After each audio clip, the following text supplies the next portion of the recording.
안녕하세요. 오늘은 위급한 상황에 어떻게 대처해야 되는지 귀한 선생님 모시고 알아보려고 합니다. 선생님, 안녕하세요. 네, 안녕하세요.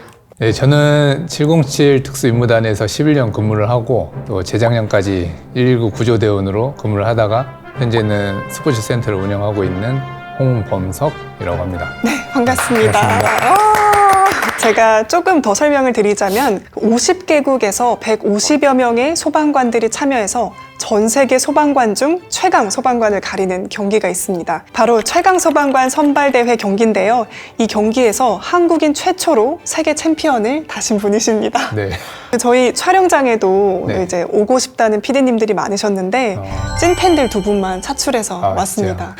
군대를 전역한 대한민국 남성들이라면 모두가 진짜 존경할 수밖에 없는 그 진짜 말 그대로 그런 분이에요. 저는 뭐 긴말 필요 없고 그냥 괴물 중에 괴물 저희 표현하고 있습니다. 네. 영광입니다. 네, 감사합니다.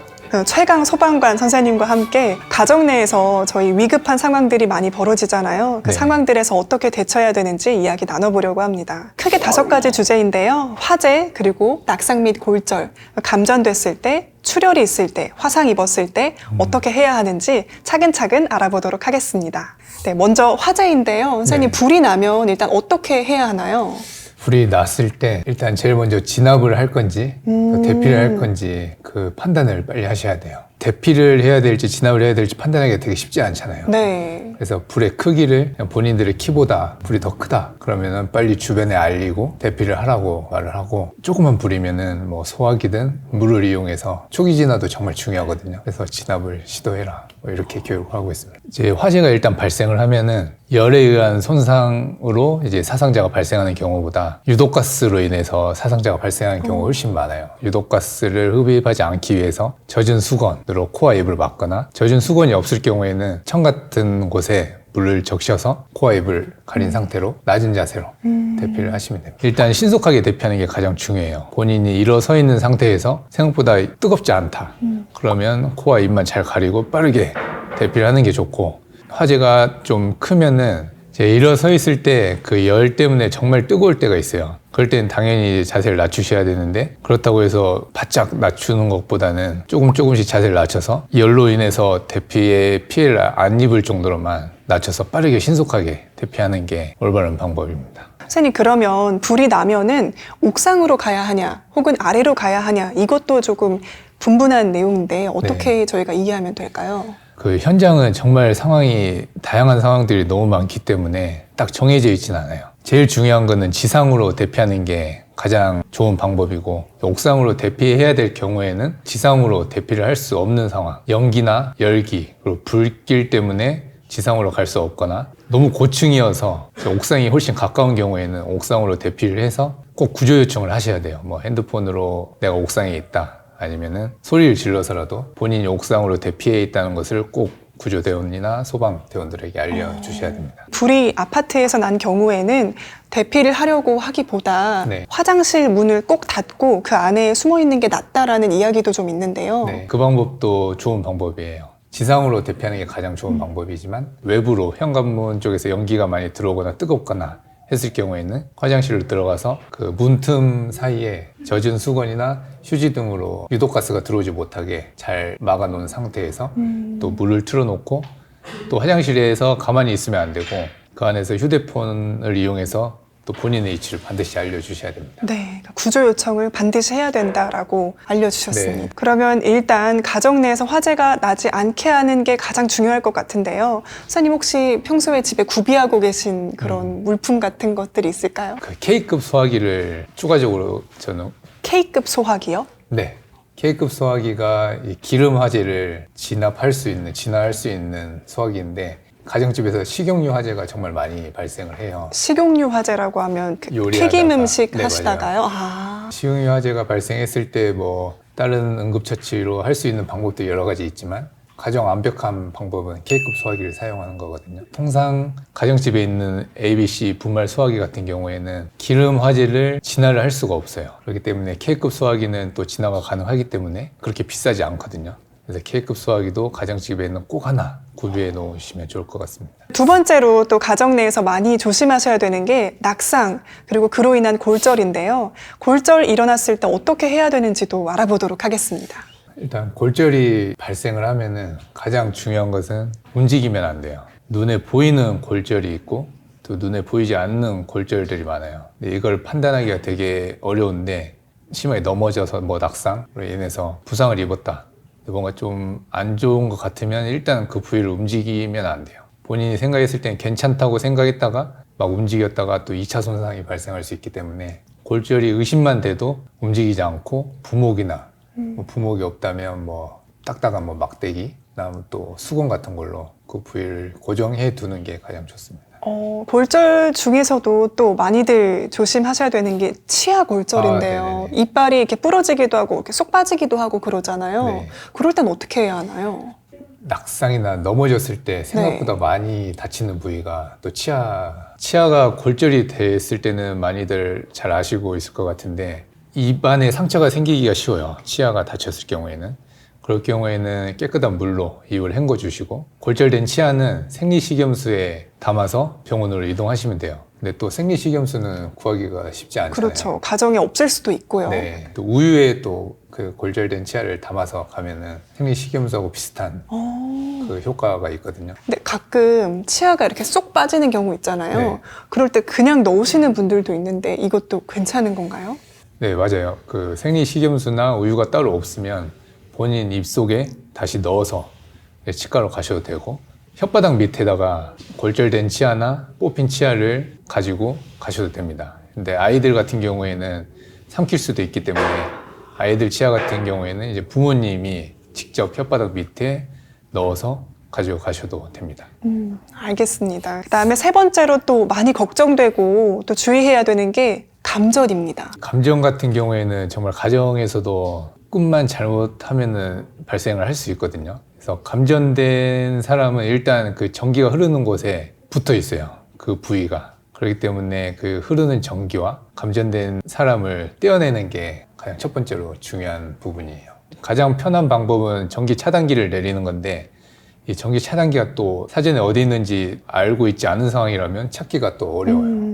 그런 경우에는 일단 급한 상황이기 때문에 감전된 사람을 그 전기 흐르는 곳에서 떼어내려면 제가 직접 손을 대면은 저까지 이제 감전이 같이 될 수가 있어요. 네. 그래서 절대 손을 대면 안 되고 막대기나 고무, 예를 들어서 뭐 고무장갑인데 물에 젖지 않은 마른 고무장갑 등으로 이 사람을 전기에서 떨어뜨려 놓는 게 가장 좋은 방법입니다. 그 감전된 경우에는 정말 뭐 몇 초만 시간이 지나도 심정지까지 갈 수 있다라고 네네네. 맞아요. 하더라고요.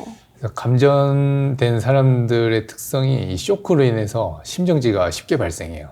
그 전기에서 떼내놓고 상태를 확인을 해서 의식이 없으면은 바로 심폐소생술을 실시해야 됩니다. 네, 선생님 막간 이용해서 의식 어떻게 확인하는지도 조금 설명해 주실 수 있을까요? 네. 의식은 제가 뭐 맥박을 직접 짚어봐도 되는데 일반인 분들 같은 경우에는 그 쉽지 않기 때문에 볼을 환자 얼굴에 갖다 대고 눈으로는 환자의 가슴 부위를 보면서 가슴이 이제 부풀어 오르는지 호흡을 하고 있는지 안 하고 있는지 또 볼에 바람이 느껴지는지 이런 걸로 쉽게 확인할 수 있습니다. 넘어졌을 때 출혈이 있을 수 있잖아요. 네. 근데 출혈 발생했을 때도 어떻게 응급처치를 하면 되는지 알아보도록 하겠습니다. 출혈이 일단 발생을 할 때는 지혈이 가장 먼저 돼야 돼요.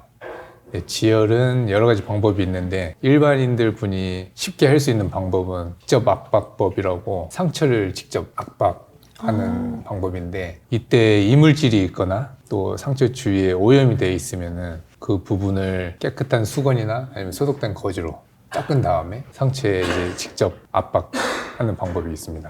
이물질이 뭐 예를 들어서 상처에 뭐가 꽂혀 있거나 네. 제거하기 힘든 이물질이 있으면은 직접 압박을 절대 하면 안 되고 심장 쪽 가까운 부위 한 15cm 위쪽을 이제 압박을 함으로써 이제 지혈을 할 수가 있어요. 그러면 뭐 팔이면 좀 이쪽이 되겠고 네, 맞아요. 다리면 조금 더 위쪽이 되겠고 네. 그렇게 해야 되는 거네요. 특히 그 출혈도 이마 출혈 많이 생기시잖아요. 네네네. 이렇게 넘어지셨을 때. 네. 근데 이마도 뭐 크게 피가 나는 경우에 어떻게 똑같이 하면 되는 걸까요? 일단 머리에 출혈이 발생하면 네. 정말 좀 당황하시잖아요. 네. 막 이렇게 잡았는데 피 나고 이러면 맞아요.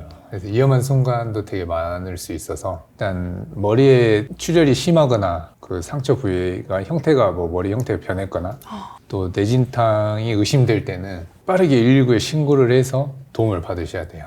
그 외에 큰 부상이 아닌 것 같을 때는 직접 이제 치료도 가능한데 그것도 제가 좀 전에 말씀드린 것처럼 깨끗한 수건이나 소독된 거즈로 주변을 깨끗이 먼저 닦아낸 다음에 직접 압박법으로 지혈을 하시면 됩니다.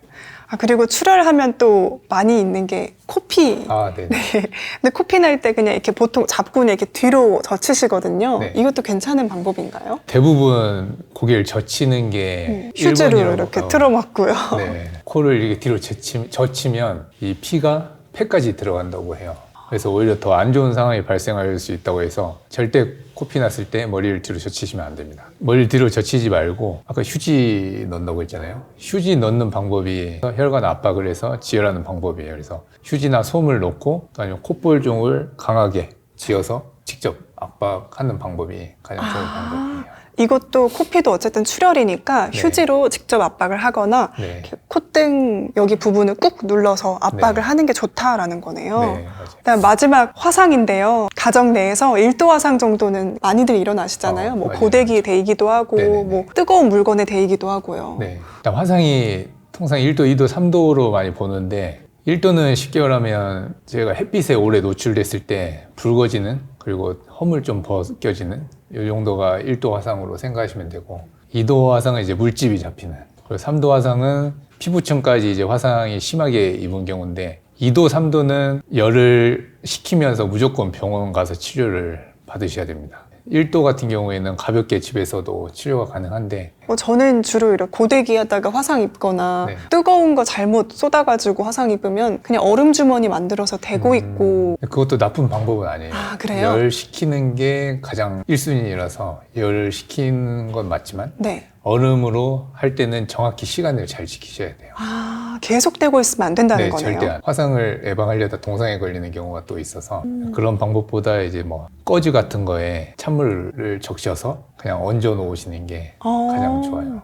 그렇게 한 30분 간격으로 그 천을 계속해서 갈아주시면 좋아요. 이게 어쨌든 상처 부위이기 때문에 또 오염에 노출될 수 있어서 주기적으로 또 갈아주시면 훨씬 좋습니다. 네. 흐르는 물에도 대고 있는 것도 열을 식힐 수 있는 좋은 방법이라서 그것도 괜찮습니다. 근데 그것보다는 물을 받아놓고 뭐 일정 시간을 정해놓고 5분에서 10분을 담가놓고 또 뺐다가 이걸 반복하시는 게 가장 좋아요. 그 화상 연고 있잖아요. 네. 흉질까봐 이렇게 좀 이렇게 열 조금 식힌 다음에 바로 이렇게 연고 바르시는 경우도 많은데 네. 이러면 또 안 된다라는 이야기가 있더라고요.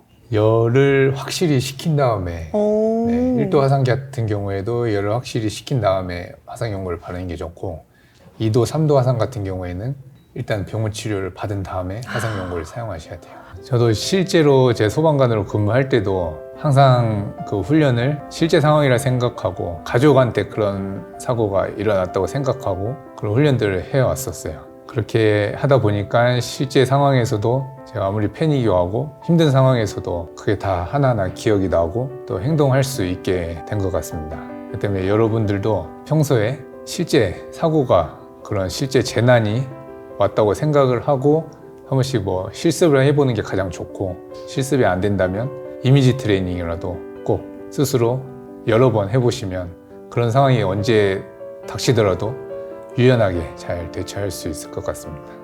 그럼 오늘도 안전하세요. 안전하세요.